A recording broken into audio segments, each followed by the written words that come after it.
Hello class 10th के students, कैसे हैं आप लोग और कैसे चल रही है आपकी बोर्ड एग्जामिनेशन के लिए तैयारी? कमेंट सेक्शन में जरूर लिख के बताइएगा। और बहुत सारे स्टूडेंट्स का प्री बोर्ड भी होने वाला है और कुछ महीने में बोर्ड का एग्जाम भी होने वाला है, तो बहुत सारे टेंस होंगे। टेंस नहीं लेना है भाई, टेंशन को मारो गोली। आज मैं ऐसा टॉपिक बताने वाला हूं हर एक चैप्टर से, अगर इतना ही पढ़ लेते हो तो भाई अच्छा मार्क्स आप स्कोर कर पाओगे। क्योंकि अभी अगर पूरा चैप्टर्स पूरा सिलेबस पढ़ने बैठोगे तो होने वाला है नहीं, क्योंकि भाई समय कम है। ठीक है, और जो लोग अभी कुछ दिनों में जिनका प्री बोर्ड होने वाला है वो तो ये वीडियो एकदम स्पेशली जरूर देखिए, क्योंकि आज हम हर एक चैप्टर से वो टॉपिक बताएंगे जहां से क्वेश्चन एराइज होता है। और ये जो वीडियो देख रहे हैं वो प्री बोर्ड वाले और बोर्ड वाले दोनों देखिए। ठीक है, दोनों के लिए ये वीडियो एप्लीकेबल है। ठीक है, आज हम हर एक चैप्टर्स का वो इंपॉर्टेंट टॉपिक बताने वाले हैं जिनको पढ़ के भाई अच्छा मार्क्स स्कोर किया जा सकता है, क्योंकि पूरा चैप्टर्स आप नहीं पढ़ सकते। क्योंकि देखो टॉपर में और टॉपर जो होते हैं ना वो यही स्मार्ट तरीके से अपना काम करते हैं, वो पूरा चैप्टर नहीं पढ़ते, जो इंपॉर्टेंट टॉपिक है ना उसी को वो पढ़ते हैं और अच्छा मार्क्स स्कोर करते हैं। क्योंकि जो ज्यादा मार्क्स जो टॉपिक से ज्यादा मार्क्स आता है ना वही टॉपिक पढ़ते हैं और स्मार्ट तरीके से वो अच्छा मार्क्स स्कोर कर लेते हैं कम पढ़ के। ठीक है, तो आइए कम पढ़ के कैसे ज्यादा से ज्यादा मार्क्स स्कोर किया जाए, आज के इस वीडियो में यही देखने वाले हैं। चैनल पर नए हैं तो चैनल को सब्सक्राइब कर दीजिएगा, क्योंकि इस तरह का इंटरेस्टिंग और इंपॉर्टेंट वीडियो हम लेके डेली आते रहते हैं। आइए देखते हैं। पहला जो चैप्टर है हमारा केमिकल रिएक्शन एंड इक्वेशन। पूरा चैप्टर नहीं पढ़ना। ठीक है, पूरा चैप्टर देखिए। सीबीएसई जहां से क्वेश्चन एराइज करती है, जो ज्यादा मार्क्स का जहां से क्वेश्चन आता है वही सारे टॉपिक्स को हमको पढ़ना है और ज्यादा से ज्यादा मार्क्स लाने हैं। और दिखाता हूं पहला टॉपिक क्या है, balancing chemical equation. Chemical equation को बैलेंस करने वाला जो टॉपिक है उसको करना ही करना है, और डायरेक्ट बैलेंस नहीं करना भाई। जो वर्ड इक्वेशन होते हैं कि when calcium react with water it will be form calcium hydroxide, और ये जो वर्ड इक्वेशन रहता है उसके बाद इक्वेशन करके उसको बैलेंस करना रहता है। इस तरह का क्वेश्चन आता है तो उसको आप बैलेंस करना आना चाहिए। ठीक है, जैसे carbon dioxide gas is pass through lime water, इसको बैलेंस करिए। समझ रहे हो? तो इस तरह का क्वेश्चन आता है तो बैलेंस करना आपको आना चाहिए, ये टॉपिक का लेना। और डबल डिस्प्लेसमेंट रिएक्शन से भी क्वेश्चन आते हैं। ये देख रहे हो, सारा चैप्टर नहीं पढ़ना आपको, वही मैं बार बार बता रहा हूं। ये सब हाई जो है ना बहुत ज्यादा स्कोरिंग टॉपिक है ये। यहां से सीबीएसई एकदम पर ईयर क्वेश्चन डाल रही है, यहीं से डाल रही है। और डीकंपोजिशन रिएक्शन का क्या कहना, यहां से तो 101% ये क्वेश्चन यहां से आने वाले हैं डिकंपोजिशन रिएक्शन में, जिसमें ये थर्मल डिकंपोजिशन, इलेक्ट्रोलाइटिक डिकंपोजिशन या फोटोलाइटिक डिकंपोजिशन किसी से भी क्वेश्चन दाग सकता है। तो ये आप डिकंपोजिशन का वो तीनों टाइप आप जरूर पढ़ना। और रेडॉक्स रिएक्शन तो क्या ही कहने इसको। जैसे रेडॉक्स रिएक्शन में एक रिएक्शन दिया रहेगा और उसमें ना आपको बताना है कि कौन सा सब्सटेंस ऑक्सीडाइज हो रहा है, कौन सा सब्सटेंस रिड्यूस हो रहा है, कौन ऑक्सीडाइजिंग एजेंट है एंड कौन रिड्यूसिंग एजेंट है। ये आना चाहिए भाई।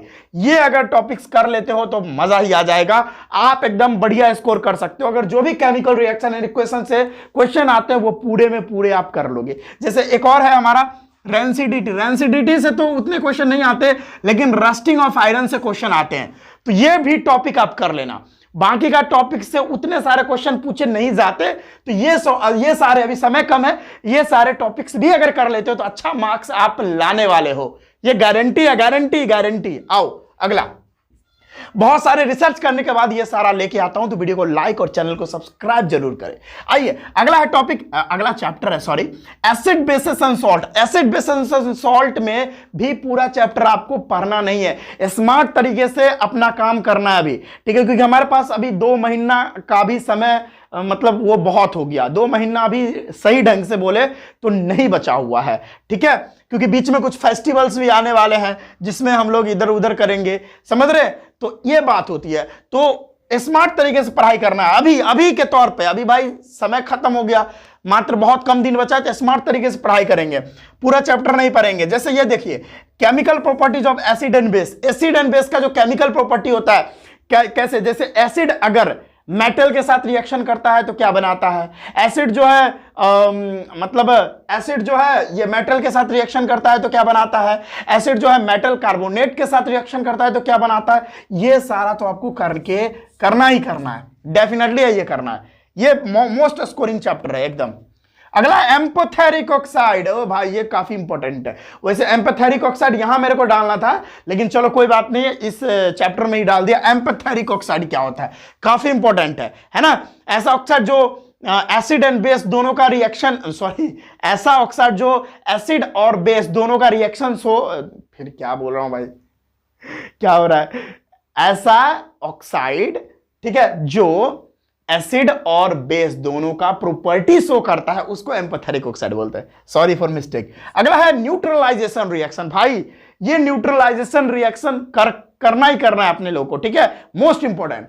आगे पीएच स्केल, ओ भाई पीएच स्केल देख लो भाई, मैं रहूं या ना रहूं, लेकिन पीएच स्केल से सीबीएसई हर बार क्वेश्चन करेगी, ठीक है। मैं लाइफ फ्यूचर में पढ़ाऊं या ना पढ़ाऊं, लेकिन पीएच स्केल से क्वेश्चन आने फिक्स है। मतलब यार क्या ही कहूं मैं, मेरे के पास कोई शब्द नहीं है बोलने के लिए। पीएच स्केल इतना इंपॉर्टेंट है, मोस्ट एमवीबीआई है, मोस्ट वीबीआई क्वेश्चन है ये। पीएच स्केल से 101 क्या 200% क्वेश्चन आएगा पीएच स्केल से, डेफिनेटली। पीएच स्केल आप बढ़िया से पढ़ ही लेना, इससे क्वेश्चन डेफिनेटली रहेंगे। अगला है बेकिंग सोडा। जैसे बेकिंग सोडा पढ़ना है आपको, ब्लीचिंग पाउडर पढ़ना है, वॉशिंग सोडा और पीओपी, ये चारों आपको पढ़ लेने बढ़िया से। कैसे इसका प्रिपरेशन होता है और इसका यूज क्या है, यही दो पढ़ना है। प्रिपरेशन, इसको हम बनाते कैसे हैं और इसका यूज क्या है, यानी हम बेकिंग सोडा का प्रिपरेशन कैसे करते हैं और बेकिंग सोडा का यूज क्या है। उसी तरह से ब्लीचिंग पाउडर बनाते कैसे हैं और उसका यूज क्या है। उसी तरह से वॉशिंग सोडा बनाते कैसे है, उसका यूज क्या है। जैसे पीओपी का बनाते कैसे हैं और इसका यूज क्या है। बस यही करना है। और लास्ट में हमारा क्लोर एल्केली प्रोसेस होता है, काफी इंपॉर्टेंट है, इसको कर लेना, ठीक है। ये सारे टॉपिक्स अगर आप कर लेते हो तो ये चैप्टर आपका कंप्लीट समझो बोर्ड लेवल के हिसाब से, ठीक है।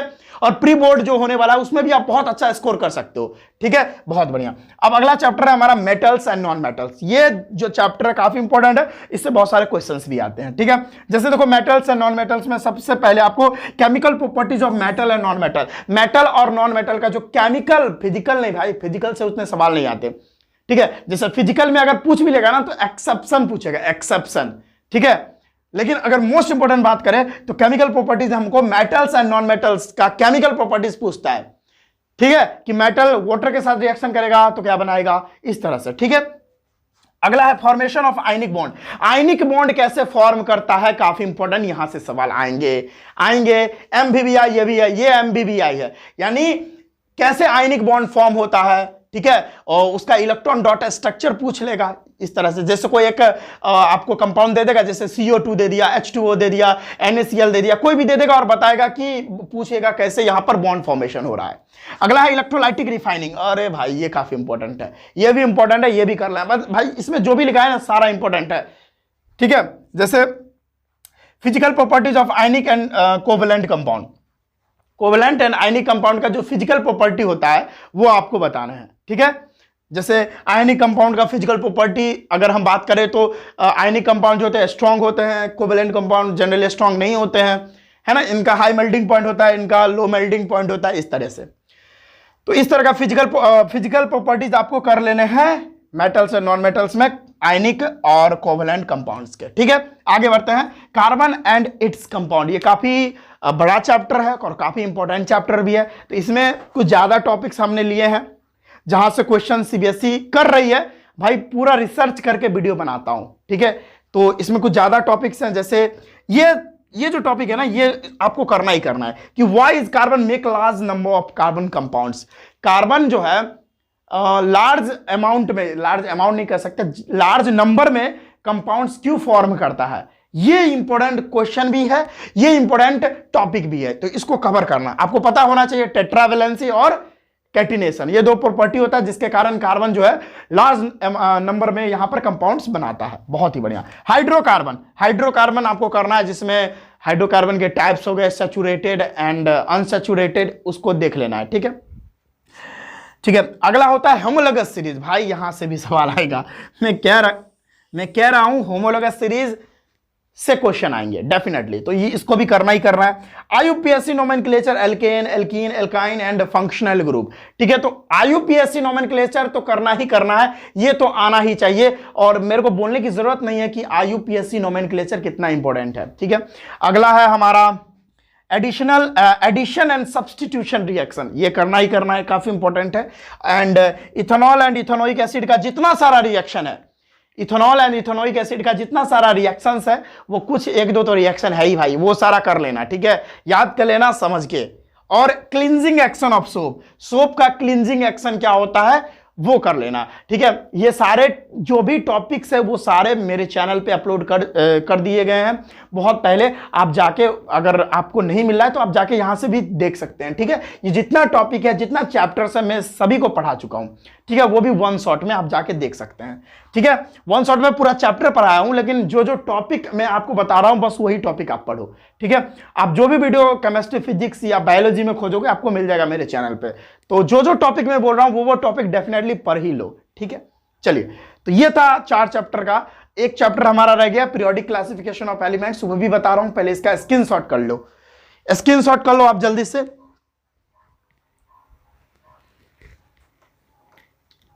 तो चलिए अब आगे चलते हैं, अब बात करते हैं पीरियोडिक क्लासिफिकेशन ऑफ एलिमेंट्स की। तो सबसे पहले इसमें आपको देखना है भाई, देखो डोवर्नियर्स ट्राइड, ये सारा इंपॉर्टेंट उतना नहीं है, ठीक है। सबसे इंपॉर्टेंट है यहां पर अगर हम बात करें merit and limitation of Mendeleev periodic table, Mendeleev का जो पीरियोडिक टेबल था ये काफी इंपॉर्टेंट है। लॉ ऑफ ऑक्टेव यानी ऑक्टेव, ठीक है, ऑक्टेव, लॉ ऑफ ऑक्टेव की बात करें या अब डोवर्नियर ट्राइड की बात करिए, उतना महत्वपूर्ण नहीं है, लेकिन मेंडलीव वाला जो है ना पीरियोडिक टेबल, ये काफी इंपॉर्टेंट है। तो इसमें उनका मेरिट एंड लिमिटेशन ये याद होना चाहिए और इसको आप करके जाइए, बहुत इंपॉर्टेंट है। और long form of periodic table, periodic table का जो लॉन्ग फॉर्म है, देखिए यहाँ पे पीटी का मतलब होता है पीरियोडिक टेबल, शॉर्ट में लिख दिया हूं। और ये इंपॉर्टेंट है, variation of elements going from top to bottom and left to right in periodic table, मतलब क्या वेरिएशन होगा, किसमें, साइज ऑफ एटम में, इलेक्ट्रोनिगेटिविटी में, वैलेंसी में, नेचर ऑफ ऑक्साइड में। जब अगर आप पीरियोडिक टेबल में ऊपर से यानी टॉप से बॉटम आते हो, ऊपर से नीचे आते हो तब, या जब पीरियोडिक टेबल में लेफ्ट से राइट आते हो, तो क्या वैलेंसी बढ़ेगी कि घटेगी, क्या होगी, क्या इलेक्ट्रोनिगेटिविटी अगर ऊपर से नीचे आते हो तो बढ़ेगी कि घटेगी, नेचर ऑफ ऑक्साइड यानी एसिडिक कैरेक्टर बढ़ेगा कि बेसिक कैरेक्टर बढ़ेगा, ये बताना है आपको, ये काफी इंपॉर्टेंट है, यहां से क्वेश्चन आ जाते हैं, ठीक है। तो इसको कर लेना आपको। और चौथा है पीरियोडिसिटी, पीरियोडिसिटी क्या है, एक रेगुलर इंटरवल्स पर प्रॉपर्टी का रिपीट होना पीरियोडिसिटी कहलाता है पीरियोडिक टेबल में, ये भी काफी इंपॉर्टेंट है, बहुत इंपॉर्टेंट है, इसको कर लेना, ठीक है। अब आगे बात करते हैं, अगला हम बायोलॉजी में इंटर कर चुके हैं और इसमें लाइफ प्रोसेस चैप्टर में, ये देखो भाई लाइफ प्रोसेस चैप्टर ये काफी इंपॉर्टेंट है, आपको 10 नंबर दिला सकता है, ये 10 मार्क्स दिला सकता है ये चैप्टर। आओ देखते हैं इसमें क्या क्या आपको पढ़ना है। जैसे न्यूट्रिशन में आपको, न्यूट्रिशन इन प्लांट में आपको पढ़ना है फोटोसिंथेसिस वाला जो रिएक्शन होता है वो एकदम मस्ट है भाई, मस्ट है, उसको कर ही लेना। फोटोसिंथेसिस का जो रिएक्शन होता है ना, मेरे को बोलना पड़ेगा 6CO2 + 6H2O in the presence of sunlight है, क्लोरोफिल, और वहां जाता है ग्लूकोज बनता है और ऑक्सीजन रिलीज होती है C6H12, वो 6 + 6O2, मेरे को याद है, आपको याद होना चाहिए ना। तो प्लांट्स में न्यूट्रिशन कैसे होता है और उसका फोटोसिंथेसिस वाला रिएक्शन ये याद होना चाहिए और कर लेना। जैसे अगला है ह्यूमन डाइजेस्टिव सिस्टम का डायग्राम, काफी इंपॉर्टेंट है ना।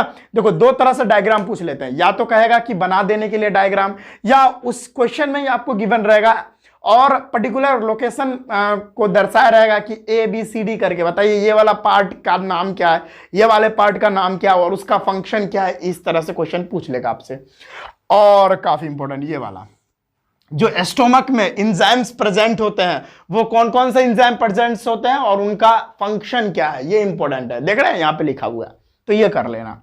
अगला है रिस्पिरेशन में अगर हम बात करें तो ह्यूमन रिस्पिरेटरी सिस्टम में जितना सारा पार्ट है, जैसे सांस लेते हैं तो लंग्स में क्या क्या चीज है, जैसे ब्रोंकी, ब्रोंकियोल्स, ठीक है, एल्वियोलाई, ये सारा का फंक्शन क्या है, डायफ्राम हो गया, ये सभी का फंक्शन आपको याद होने चाहिए, ये कर लेना, काफी इंपॉर्टेंट है ना। अगला है function of heart and it's working process, ठीक है, हार्ट का क्या फंक्शन है, हार्ट का पहले तो डायग्राम और उसमें जो जो पार्ट्स हैं उनका फंक्शन क्या है और क्या क्या प्रोसेस है, ठीक है ना। ऑक्सीजनेटेड ब्लड किधर से आता है, डीऑक्सीजनेटेड ब्लड किधर से जाता है, ये मतलब सब कुछ आपको आना चाहिए, काफी इंपॉर्टेंट है। और अगला आर्टिफिशियल किडनी है ना, किडनी नहीं किडनी आर्टिफिशियल किडनी जो होता है वो याद मतलब कर लेना, काफी इंपॉर्टेंट टॉपिक है। है ना। और अगला है डायग्राम ऑफ नेफ्रॉन, ये काफी इंपॉर्टेंट है, ये क्वेश्चन आते हैं, नेफ्रॉन का डायग्राम बहुत इंपॉर्टेंट है। तो ये सारा अगर लाइफ प्रोसेस में ये सारे टॉपिक को आप टच कर ले तो, बढ़िया से कंप्लीट कर ले तो definitely you will get 10 out of 10 marks. ये चैप्टर आपको 10 मार्क्स दिलाने की कैपेसिटी रखता है, ठीक है। आगे बढ़ते हैं। आगे हमारा कंट्रोल एंड कोऑर्डिनेशन, बहुत ही इजी चैप्टर, बहुत ही ज्यादा इजी चैप्टर है। इसमें आपको बहुत कम ही टॉपिक हैं जो आपको करने हैं, जैसे रिफ्लेक्स एक्शन, और अगला है फोटोट्रोपिज्म, जियोट्रोपिज्म, हाइड्रोट्रोपिज्म, है ना। तो ये सारे टॉपिक्स करना है आपको। जैसे अगला है different hormones present in humans and its function, हमारे ह्यूमन नहीं, ह्यूमन में कौन कौन से हार्मोन्स प्रेजेंट होते हैं और उनका फंक्शन क्या क्या है ना। बहुत सारे हार्मोन्स है हमारे बॉडी में प्रेजेंट, तो वो सारे हार्मोन्स और उनके फंक्शंस क्या क्या है आपको आने चाहिए, काफी इंपॉर्टेंट है। और किस ग्लैंड से वो हार्मोन सिक्रीट हो रहा है वो भी आपको पता होना चाहिए, है ना। और ये भाला भाई न्यूरॉन का डायग्राम भी काफी इंपॉर्टेंट है, ठीक है। अगला चलते हैं, अगला chapter how to organism reproduce भी बहुत ही ज्यादा इंपॉर्टेंट है। ये भी आपको बहुत अच्छा मार्क्स दिलाने की कैपेसिटी रखता है, लगभग 8 से ज्यादा मार्क्स आपको ये दिला सकता है। आगे देखिए क्या है, वेजिटेटिव प्रोपगेशन, ये आपको करना है, ठीक है। जिसका वेजिटेटिव प्रोपगेशन में इसका एडवांटेज क्या होता है वेजिटेटिव प्रोपगेशन का, ठीक है। और अगला है भैया फ्लावरिंग प्लांट, फ्लावरिंग जो फ्लावर होता है उसका डायग्राम और उनके जो पार्ट्स होते हैं उनका फंक्शन आना चाहिए, काफी इंपॉर्टेंट है, इसको पढ़ लेना। अगला है female and male reproductive part of humans, अच्छा ह्यूमन लिखना छोड़ दिया, ह्यूमन का ना female and male reproductive part का डायग्राम और उसका फंक्शन बहुत ही ज्यादा इंपॉर्टेंट, हर बार यह क्वेश्चन दागा जाता है सीबीएसई में। तो फीमेल एंड मेल का जो हमारा पार्ट होता है रिप्रोडक्टिव पार्ट, उसको आपको आना चाहिए डायग्राम, और क्या क्या डायग्राम में क्या क्या जो पार्ट है ना, वेजाइना में जैसे सेरिविक्स होता है, ठीक है। उसके बाद फिलोपियन ट्यूब, ओवरी, ये सभी का फंक्शन आना चाहिए, काफी इंपॉर्टेंट है। ये फीमेल का बोला, मेल रिप्रोडक्टिव में ओविडक्ट बोल रहा हूं, हाँ ओविडक्ट, और भी बहुत सारे जो पार्ट्स हैं मेल रिप्रोडक्टिव पार्ट में, तो वो आना चाहिए, काफी इंपॉर्टेंट है। मेरी बायोलॉजी उतनी अच्छी नहीं है, फिर भी मैं बता रहा हूं, पूरा ये भाई साहब पूरा रिसर्च करके लाया हूं, ठीक है। और अगला है कॉन्ट्रासेप्शन मेथड, किस किस तरीके से हम जो है मतलब पॉपुलेशन को कंट्रोल कर सकते हैं, वो आना चाहिए आपको, काफी इंपॉर्टेंट है, ठीक है। चलिए भाई, तो ये था हमारा बायोलॉजी में, और सारे चैप्टर्स बचे हैं। ये स्लाइड का आप स्क्रीनशॉट ले ले जल्दी से, फिर हम आगे बढ़ रहे हैं, इसका स्क्रीनशॉट ले ले पहले। तो चलिए स्टूडेंट्स हम आगे बढ़ते हैं। अगला है हमारा chapter heredity and evolution, biology का ही चैप्टर है, बहुत इजी चैप्टर है ये, इसमें ज्यादा माइंड नहीं लगाना, डायरेक्ट आप मेंडल का जो एक्सपेरिमेंट है पी प्लांट पर F1 एंड F2 जनरेशन का कर लेना। जैसे टॉल और रिसेसिव होता है ना, लंबा पौधा और छोटा पौधा, बौना पौधा, उस पर आप कर लेना F1 और F2 जनरेशन का जीनोटाइपिक रेशियो और फिनोटाइपिक रेशियो।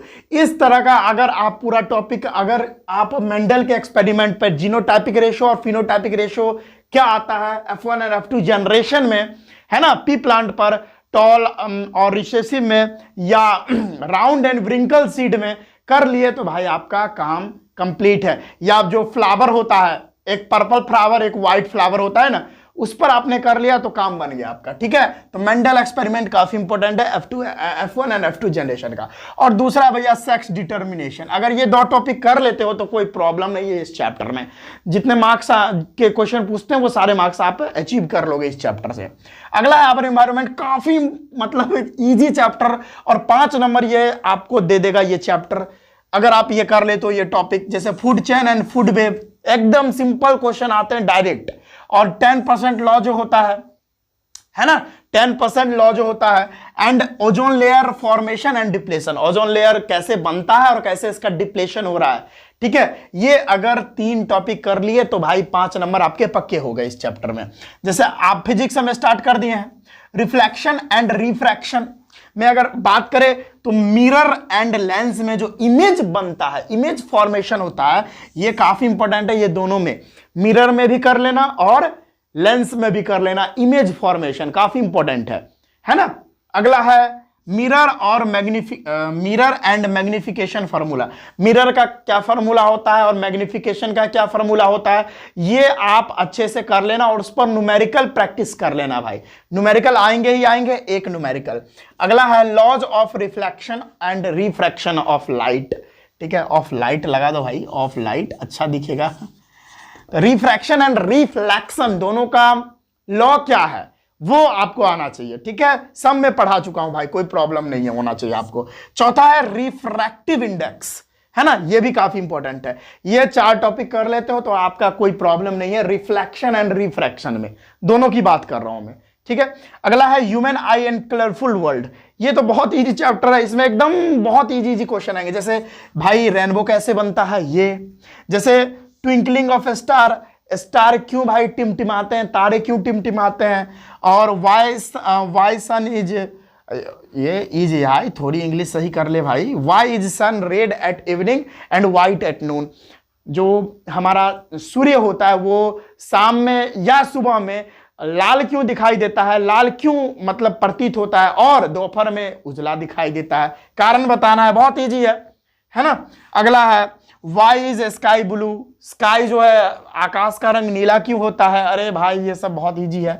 अगला है टिंडल इफेक्ट, ये भी काफी इंपॉर्टेंट है। ये टॉपिक अगर कर लेते हो human I and colourful world में पूरे नंबर मिल जाएंगे आपको, कोई प्रॉब्लम नहीं है। स्मार्ट तरीके से हम लोग को पढ़ना है अभी, है ना।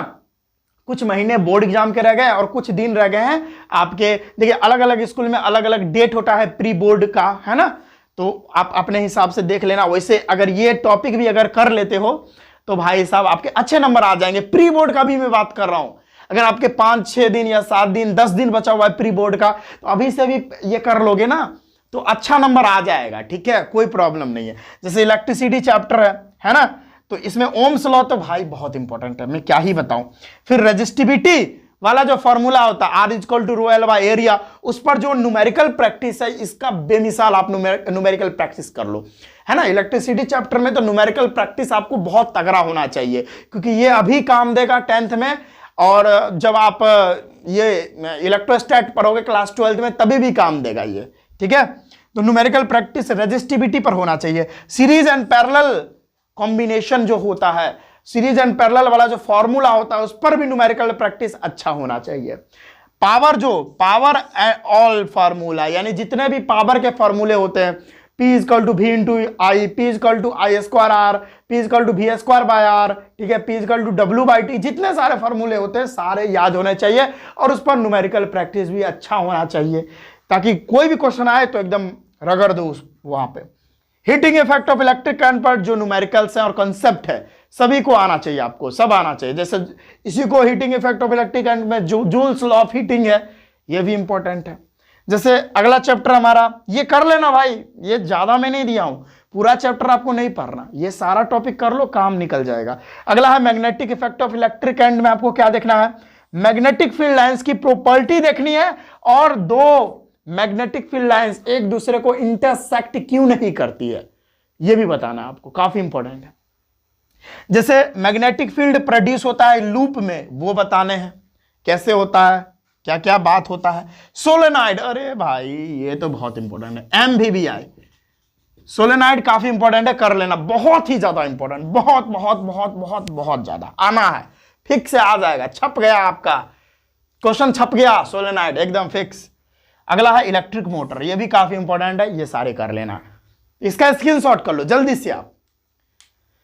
चलो भाई, हमने आपको बता दिया कि क्या क्या टॉपिक पढ़ने हैं आपको अभी, क्योंकि पूरा आपको बुक नहीं पढ़ना, क्योंकि अगर पूरा बुक पढ़ने बैठोगे तो नहीं कर पाओगे। ठीक है, अरे भैया क्या उड़ रहा है ना, पूरा बुक पढ़ने बैठो तो नहीं कर पाओगे। तो स्मार्ट तरीके से हम लोग को पढ़ना है और अच्छा से अच्छा मार्क्स लाना है। अगर आप आउट ऑफ 80 यानी 80 आउट ऑफ 80 लाना चाहते हो तो आप ये सारे टॉपिक को कवर करो आप, और जो है ना ये सारे टॉपिक को पहले कवर कर लो, उसके बाद सैंपल पेपर सॉल्व करो, सैंपल पेपर है ना, सैंपल पेपर सॉल्व करते रहो करते रहो करते रहो, प्रैक्टिस अच्छा हो जाएगा, फिर कोई प्रॉब्लम नहीं। ठीक है, तो आई होप आप स्क्रीनशॉट ले लिए होंगे। फिर से एक बार टाइम देता, अभी रात के लगभग कितने बज रहे हैं, अभी रात के, अच्छा मैं इसका ब्राइटनेस बढ़ा दूं जरा, अभी रात के 11:10 हो रहा है ना, देख रहे हो, रात के 11:10 हो रहे हैं और अभी वीडियो शूट कर रहे हैं, इसीलिए थोड़ा धीरे बोल रहे हैं, नहीं तो मैं इतना धीरे नहीं बोलता है ना, देख रहे हैं। तो चलिए, आई होप आप बढ़िया से ये सारे मेरी बातों को सुन रहे होंगे, समझ लिए होंगे और अच्छे से नोट कर लिए होंगे सारा बात, ठीक है। तो चलिए मिलते हैं नेक्स्ट वीडियो में, और इस तरह का इंपॉर्टेंट वीडियो हम आप तक डेली लेके आते रहते हैं, तो मेरे चैनल को सब्सक्राइब जरूर करें। और चलिए मिलते हैं नेक्स्ट वीडियो में, तब तक के लिए जय हिंद।